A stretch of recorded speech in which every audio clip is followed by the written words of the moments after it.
আসসালামু আলাইকুম রহমতুল্লাহি ওয়া বারাকাতুহু। এখানে রাত যত গভীর হয় অতই ছেলে মেয়েদের আনাগোনা বেড়ে যায়। এই জায়গাটা অন্ধকার থাকে। রাত্রেবেলা ছেলেমেয়েরা একে অপরে দুজনের প্রতি আকর্ষণ থাকে। এখানে বসে এখানে লাইটগুলো জ্বলে না, অন্ধকার থাকে, আর এই অন্ধকারের আড়ালে তারা অনৈতিক কাজে লিপ্ত থাকে। প্রতিটি মা বাবার প্রতি দৃষ্টি আকর্ষণ, যাতে আপনার সন্তান তারা তাদেরকে আপনি দেখে শুনে রাখবেন।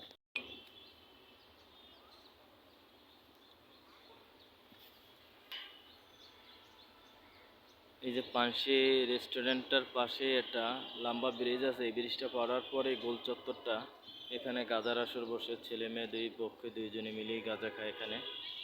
এই পুরো পার্কটার ভিতরে আশেপাশে সব জায়গায় হলো গাঁজার আসর বসে।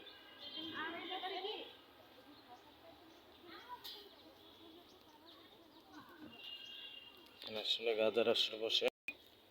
তো এই আশেপাশে সব জায়গায় আসলে গাঁজার আসর বসে, এবং এখানেই কিছু লোকে গাঁজা বিক্রি করে। আপনার সন্তান কোথায় যাচ্ছে, কি করে, বান্ধবীর সাথে, আপনারা কি জানেন? জানেন না। গার্ডিয়ানের প্রতি দৃষ্টি আকর্ষণ, একা মেয়েকে ছেড়েন না, অন্য ছেলেদের সাথে তারা লিপ্ত থাকে অনৈতিক কাজে। পার্কে বসে পার্কের নামে চলে তাদের অনৈতিক কাজ। এই যে আমি এখন যাচ্ছি, আলহামদুলিল্লাহ সকালবেলাটা খুব ভালো যায়। মানুষ ধানমন্ডি এরিয়া যারা থাকে তারা হাঁটা চলা করে এখানে, কিন্তু যখনই আপনার 10টা 11টা বাজে যাবে তখনই এখানে গাঁজার আসর বসে। প্রশাসনের কাছে দৃষ্টি আকর্ষণ, এখানে গাঁজার আসর বসে, একটু নজর দিবেন। জায়গাটায় গাঁজার আসর বসে রাত্রে, দিনে 10টার পর থেকে শুরু হয় এখানে গাঁজার আসর। আর পার্কের আশেপাশে মেয়েরা অনৈতিক কাজে লিপ্ত থাকে এই সব জায়গায়। এই লেগে, আর এই লেকের ভিতরে রাত 10টা 11টা গভীর যত হয়, নৌকার ভিতরে মেয়ে ছেলে অনৈতিক কাজ করে। এখানে আসলে কেউ নাই দেখার মতন, কেউ বলার মতন। পরিবারের সবাই এখানে হাঁটাচলা করে। সকালবেলা দৃশ্যটা ভালো যায়, কিন্তু রাত যত গভীর হয় ততই আরো এখানে অনৈতিক কাজে লিপ্ত থাকে মেয়েরা আর ছেলেরা। এই গলিটার